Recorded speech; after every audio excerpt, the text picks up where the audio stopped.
Start with that.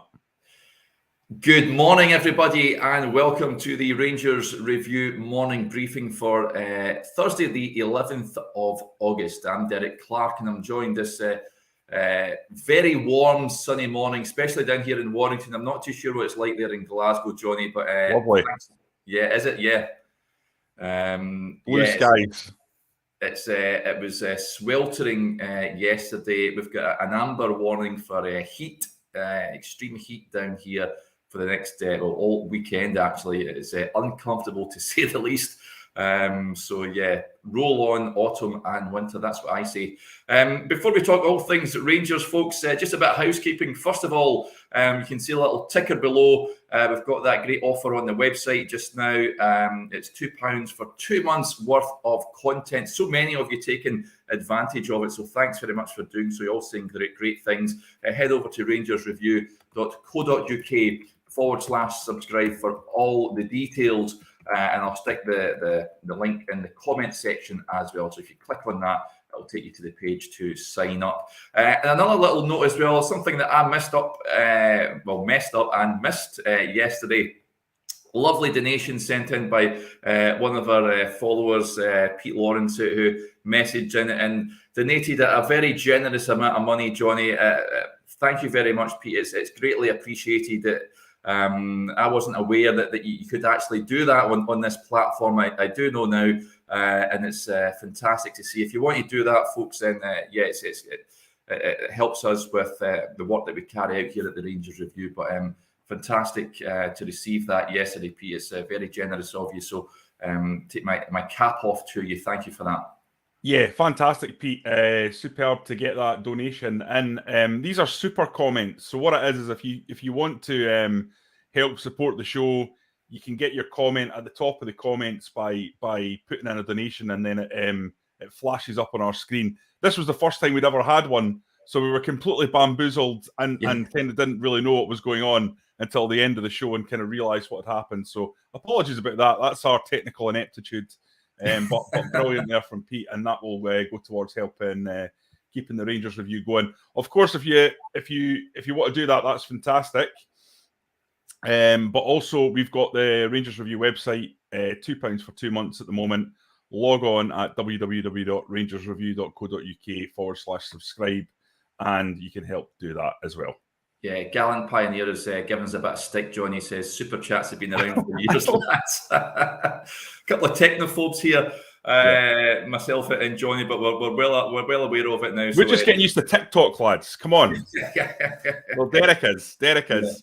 And it's good to see TikTok superstar now. He won't admit it, but he's got. When he goes to Ibrox, the young kids are coming up to him saying, "Oh, it's you from TikTok. Give me an autograph." Yeah, it blows my mind, but fantastic stuff. And it's good to see, Johnny, of course, Rangers put out the tweet yesterday calling for everyone to wear royal blue for the visit of PSV next week. We've went early. We obviously received the memo. We're wearing our blue shirts today and going forward as well. So it's good to see that we've taken that message on board. So, massively looking forward to that game next week. It's going to be some sight, I tell you, Ibrox. Everyone being asked to wear blue. So any Rangers tops you've got, folks, from this year or yesteryear, get them on and make it a proper blue sea of Ibrox when the Dutch side come calling. Right, let's talk other news affecting Rangers, Johnny. Now, this sort of came out after the morning briefing yesterday. News that Burnley were apparently preparing a bid for Fashion Sakala, reportedly about £3 million. Of course, Vincent Kompany, the manager there now, knows him from his time in Belgium. For me, on the outset, if they are preparing a bid of £3 million, I think that is a pretty reasonable offer for Fashion Sakala. He's not had a look in this season. Is there any truth in that? And do you see Sakala having any sort of future at the club? Well, I saw the story like you yesterday, Derek. It was quite tentative. It was about Burnley preparing a bid, not that a bid had been made. But I checked in with contact at Rangers just to see if this would be news to them, if there was anything in this. And you know, sometimes you get the hat tip on these things. Other times they'll ask you maybe not to just... this is not something that they can discuss at the moment, but it's pretty firm. We've not had any contact with Burnley whatsoever, and we're quite surprised to hear this story break. So it was kind of news to them. So, I mean, I'm not saying that Burnley won't make a bid, but I would be surprised if that goes anywhere. Right, okay. So that leads me on to, I mean, I think we've touched on this in previous programmes. Fashion Sakala hasn't had an opportunity as yet this season, Johnny. It remains to be seen if he does break in there. It just seems so strong in those forward areas where he would want to play. You'd imagine he'd get a chance over on the left-hand side. You've got Ryan Kent, of course, there. You've got the likes of Malik Tillman, Tom Lawrence, what have you, in competition. Up front, I can't see him being trusted as that lone striker. Antonio Cholak has started off well. Alfredo Morelos is coming back from injury, of course, as well. Kemar Roof, he shouldn't be too far away, you'd imagine. Where does he fit into this side? Does he get many minutes at all? Well, I wrote about this the other day. I think it's for the best interest of the player that he looks to move on, because I just don't see him getting in anywhere in this team. If you're talking about him as a striker, as you say, I think he's fourth choice. Cholak, Morelos, Roof, they're all ahead of him. And then you look into the midfield now. Rabi Matondo obviously plays on the right primarily, but he's never going to displace Ryan Kent. And then you've got Tom Lawrence is in there as well. I think that's a really difficult challenge for Fashion Sakala to get in. I don't think he's going to play much. My own hunch is that Giovanni Van Bronckhorst's not a massive fan of the player. I think that's based on how he used them last season. He was off the bench. He was an impact player. But even then, he wasn't coming on every game. So I think, he's kind of I don't think he's Gio's kind of player. That's my own personal feeling. I might be wrong on that. And I'm sure Gio appreciates his qualities. I think Dutch managers, they come through a school where they just only accept a baseline technical level of talent. And I think Fashion Sakala can be very technically adept 1 minute and then completely erratic the next. I think there was a moment in the Europa League final where it was a throw-in and he collected the ball in the box and you thought, this is if he just controls this, a basic bit of control, this is a good spot for Rangers. And the ball sort of hit the top of his foot, the arch of his foot, and trundled all the way back out for a throw into Frankfurt. I thought to myself, that's just the kind of thing that Dutch managers probably not going to be too happy at seeing from a player. Like I say, I might be totally wrong. This is my speculation. I've not heard that Gio doesn't like Sakala. In fact, quite the opposite. I've kind of heard that Rangers haven't discussed Sakala moving out. He's not someone that's been on their agenda because they want a big squad. They want to have players that they can turn to. They're aware it's a long season. They're aware that over the course of the Scottish Premiership that things can happen. Players can go out of form. Red cards can take place. And Fashion Sakala might be someone you need. And his versatility across the front three is probably quite handy. I talked about Rangers' depth, but you start losing one or two with injury, and Sakala definitely comes into the frame. What's your take, Derek? Yeah, I sort of agree with you. And John Park mentions it's not worth more than $3 million. I think that is a very reasonable fee for someone who's if that was real. Yeah. If someone comes in with £3 million, I'd certainly be talking and trying to arrange a deal, because I just don't see how he's going to force his way into the side. A lot of comments coming in saying his sort of goals to games ratio is really good, and it is. It's better than Morelos' for last season. But well, not. Let me clarify that. Derek. Goals contributions is better than Morelos. If you add his assists and his goals together, based on his minutes, it's better than Morelos was last season. Yeah. And listen, as a substitute, he is that impact sub. People have mentioned Nacho Novo similarities, and there is part of me that would keep him in the squad, because I think he could play a part, but based on his own career and the sake of his own career, he'll want to be playing football, won't he? And I think if a club from the English Championship was to make an offer for him, especially one that has just been relegated from the Premier League, that would be a good club, a good move for him. And I can see him doing well down there in the English Championship. It'll be interesting. I mean, there's still some weeks to go in the transfer window. It closes, of course, on the 1st of September. There may still be some business. I imagine there'll be more outs than ins at Rangers. And it's still at this point in time, Johnny, a big squad. I think it needs trimmed. There's no doubt about it. I know that Jack Simpson has departed, which is good as far as Rangers are concerned. But there's probably about 3 or 4 more players that could potentially head out the door, do you reckon?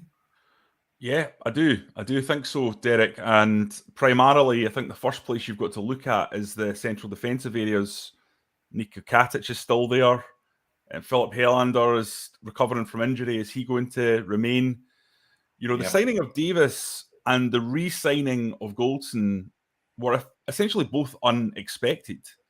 Yeah. So you factor those two in, you've already got Leon King there, who is obviously a real talent and will need game time over the course of the season if he's to develop. And John Souttar, that's 4. So are you wanting many more than that? And we know those 4 are pretty nailed on. Maybe one more, but John Lundstrom can drop back into that defence. James Sands can drop back in that defence. I think that's the 4. Where does that leave Philip Helander? I think probably looking for a loan move or for the final year of his career, but maybe Rangers will be able to get some money from him. I don't know. He's been very injury prone. I think Philip Helander's a really, really good player, but he's really fit and he breaks down a lot with problems and he's not quick. And the way Giovanni Van Bronckhorst plays does not suit Philip Helander at all. Certainly not against better teams, against Celtic in Europe, because he doesn't have the pace to be pushing up and leaving all that space in behind. So I just don't. I think that's something that you need to have a look at. Is Philip Helander there? Niko Katic, well, we know that he's done at Rangers, and they're looking for a solution. So Philip Helander, we're not so sure about what's going to happen there. But if you were asking me to bet, that's how I'd bet. Yeah. This comment from Duncan, he says he received his 55 book the other day. Thanks, lads, very much. I hope you enjoy it, Duncan. No problem at all, buddy. Question, an interesting one popped in here from Mark, Johnny. Touches on Leon King. He says he would loan King. Would you be inclined to do that? Maybe that's the answer. I don't know. Maybe it's keep Philip Helander. I mean, a lot of comments coming in saying he's arguably the strongest defender. I don't disagree with any of that, guys. 100% on board. Alan McConnell, the Wasp. 100% agree. He's a good player.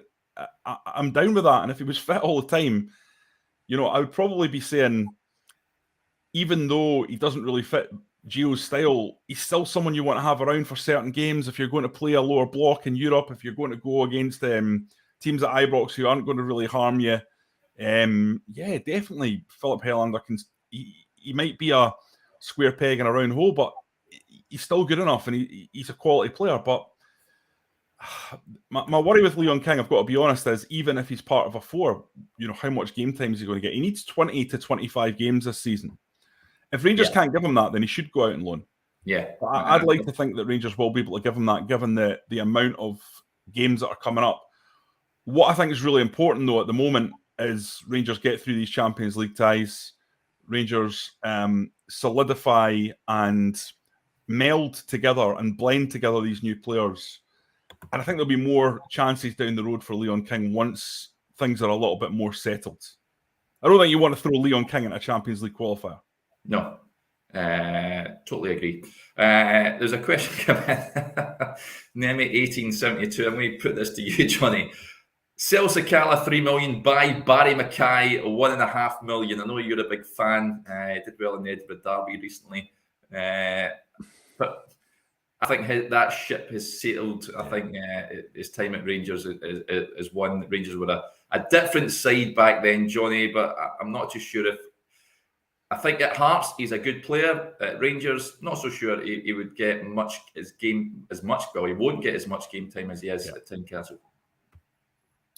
I think Barry McKay's got the talent, and if he continues to improve at the rate he's improving at Hearts, then I think he'll do really, really well, and it won't be long before someone comes into him for him. Whether that's at Rangers, I don't know. I mean, I think, how does Barry McKay compare to Fashion Sakala? I mean, I've got to be honest, I think Barry McKay's probably, well, certainly technically better than Fashion Sakala. There's no doubt about that. I would probably take Barry McKay ahead of Sakala as a kind of hybrid winger, but obviously Sakala gives you the frontman attributes that Barry McKay doesn't have, and he's certainly much more of a goal threat. But I don't think it's a go or Derek. I've got to be honest. I think Barry McKay, like you say, is really in a good place. He's a big fish in Edinburgh. He's the main man. The fans absolutely love him, which I knew would happen because he's of a technical level that Hearts just do not see very often. And I wish him all the best and hope he does really, really well, because he's had an up and down career and he's not fulfilled his talent. So hopefully he can do that at Hearts. Yeah, lots of comments coming in. I just like this one from BN. He says, "I love being a bear. Nice and simple."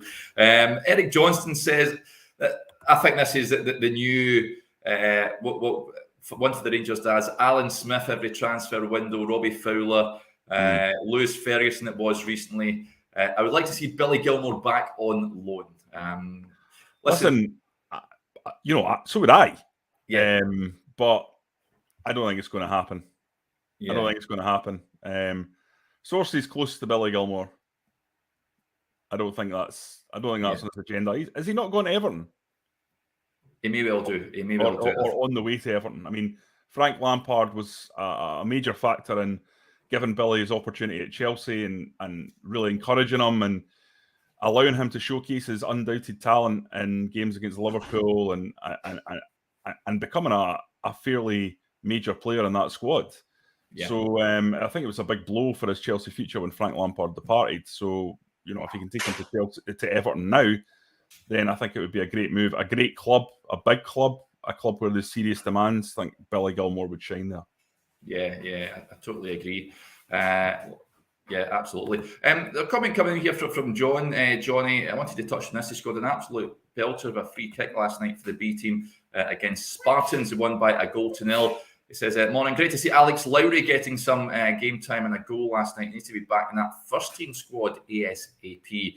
Of course, he's just getting back to fitness. Johnny's been out for some time. But he's another one you tend to forget. And is he one that can break in there? He did so in the league at the tail end of last season. And of course, he'd been pressed in the cup matches.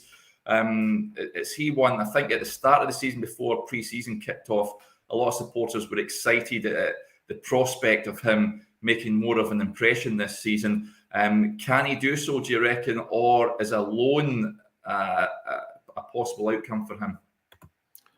I think he can. Malik Tillman's there, another player who's a natural number 10 who can play across the front three. That's going to make it much more difficult for Alex Lowry to break in. But Rangers players over the years, and this won't change, they have to push people out of the way. You have to come and grab it. It's as simple as that. And if Alex Lowry can't get ahead of Tillman, then he's got to target Matondo, or he's got to target Kent. Well, I know that's not going to happen, but yeah, you have to be single-minded and you have to be mentally strong and you have to keep banging on the door. And eventually you get your chance and you can establish yourself. I think the problem is we get a bit carried away with young players when they show a little bit of a flash. It's so exciting because, you're getting someone in who's almost certainly a Rangers fan, who understands what the club's all about, having come through. There's nothing better than seeing one of your own reared through the system coming into the team. But fundamentally, it's really, really hard to do that at a club the size of Rangers. And that's why very few of them have actually been able to come in and make a Barry Ferguson-sized impact. You need to have a Barry Ferguson-sized talent, and you need to have a Barry Ferguson-sized heart. And sometimes players need to recognise, and I think sometimes fans need to recognise, and pundits as well, and people like us in the media, that you've not done it just because you've pinged in a few nice free kicks in a B game. That's not it. A Rangers player is someone who establishes himself over a period of time as a go-to trusted professional. And that's the baseline, the absolute baseline that you need. And I think, sometimes there's a danger of people getting carried away.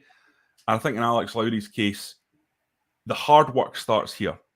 He had the game against Hearts. Everyone was impressed.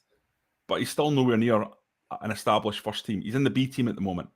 I know he's had an injury, but he needs to kind of get the bit between his teeth as far as I'm concerned. And he needs to really, really make sure he's champing at the bit to get in there and pushing. Because no one's going to give it to you. You have to take it. Yeah, Mark makes a good comment here. You need to be excellent to break into the first team, not just good. Ali Quinn touches on Alex Lowry as well. As he said, he trusts GVB to help Lowry succeed at Rangers. We need to be patient. Yep. Good point from Scott Marshall, who tunes in from New Zealand. He says he's same age as Barry Ferguson when Dick Advocaat gave him the number 6 jersey. It's amazing, that, isn't it? And built everything around him. Got to give Lowry a shot. People sort of forget how young Barry Ferguson was, Johnny, and what was one of the greatest Rangers sides in terms of football style I think I've ever seen. And young Barry Ferguson was the heartbeat of it all. It was quite incredible back then how good he was, wasn't it? Yeah, I mean, I could talk for hours about how good Barry Ferguson was, and the bravery of Dick Advocaat to come in and basically wipe out the entire 9-in-a-row team. Ali McCoist, no. Andy Gorham, no. These guys could have given him another year. I mean, Andy Gorham, I think, was only 33, as a goalkeeper, not old, 33 or 34. He wasn't 37, 38, 39. Yeah.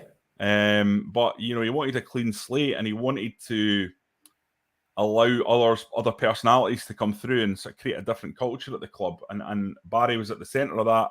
As Scott says, at number 6, at the base of the midfield, dictating the tempo. I've never seen anyone in Scotland be able to increase and decrease the pace of a game like Barry Ferguson. Yeah. He could, even at that, especially at that age, actually, because that was when he was at his physically best. Yeah. He could just take the game by the scruff of the neck and almost like a conductor with an orchestra, shift the gears of the game forwards. He was truly remarkable. Yeah, he certainly was as Mark says, he was a once in a decade material, once in a generation, I think, material. Barry Ferguson, he was so good. Wanted to touch on something Rangers related, Johnny. Steven Gerrard, of course, down at Aston Villa. At the moment, not having the best of times just now. There's a newspaper report claiming that the players have been left a bit miffed by his attitude and approach. The Mirror has claimed, I'll read this out, it's high standards and forthright attitude isn't going down well among all the players he inherited when he replaced Dean Smith last November, some of whom were very comfortable and content just to be at a big club like Villa with decent salaries and sell out 42,000 home games. Yeah, that all ended when Gerrard breezed in to push the club forward with the backing of billionaire owners Nassif Zawiris and Wes Edens. Gerrard's demands for even more competition and commitment since from a Villa squad has been a shock to several. Of course, he get beaten on the opening day of the Premier League season against Bournemouth. It's under a wee bit of pressure there. Of course, Michael Beale is left to take up the reins at GPR. We wish him all the very best. He's lost his right-hand man, the guy that was the coach on the training field, Johnny. He's feeling a bit of heat down there. A number of Villa fans not happy with how things are going. And this is an interesting point that's been made. Of course, he's looks like he's falling out with Tyrone Mings as well. I've seen, obviously, stripped him of the captaincy, and he said he won't play until he looks me in the eye and says he's in a good condition to play. Not all rosy in the garden down there. Well, it certainly doesn't look like it. I mean, losing Michael Beale, I think we all know from talking to players who were part of the Gerrard regime how big a blow that is. Now, he's got the guy whose name escapes me, who was Blackpool manager, who came in. Neil Critchley. Neil Critchley, that's the one. And it remains to be seen whether he can fill Michael Beale's boots, but those are massive boots to fill in that setup. There's absolutely no doubt about it. Michael Beale, the testimony for Michael Beale is universal. and it's incredibly positive. And you wonder if Critchley, can just immediately just jump in there and make the same impact. Listen, Derek, I think we both agreed at the time. I said it on here. I said it I wrote it in a piece. I thought Steven Gerrard would come to regret the decision to go Aston Villa. There was 2 jobs available at the time, Newcastle and Aston Villa. One has no expectation and huge finances behind it, Newcastle, and one had massive expectation and decent finances. But as you've seen, they've not exactly gone out and bought a couple of £100 million players, have they? Now, he's under pressure. It's as simple as that. I mean, this thing with Tyrone Mings, if you're stripping someone of the captaincy, I mean, listen, I don't mean to go all Football Manager on you, but you know how that goes in that game. It's just something you don't really want to do. Lightly. Perhaps. Sorry? It's almost Paul Le Guen-esque, isn't it, when he stripped Ferguson? Yeah, it's a dangerous thing to do, because Tyrone Mings has friends in that dressing room, a lot of friends who'll think, we're siding with Tyrone on this is ridiculous. And, it's fractious decision-making that. And listen, Gerrard is... he's uncompromising, isn't he? He's not going to bend. He's not going to yield. He's that kind of guy. He's a young man in a managerial game, and he's wanting to put his marker down and put his stamp, and he's not accepting lower standards. Yeah. But sometimes in life, you've just got to allow nature to take its course, and you've got to be a little bit patient, and you've got to box clever. And listen, I'm saying this; these are things that I struggle with myself, but I think in football management, it's always going to be a cost-benefit analysis, and I think this is the cost of this is going to way outweigh the benefits for Steven Gerrard. Now, time will tell. I've got one other point to make on this. Yes. I think when Steven Gerrard walks into a Rangers dressing room in Scottish football, it's like a superstar amongst mortals, yeah?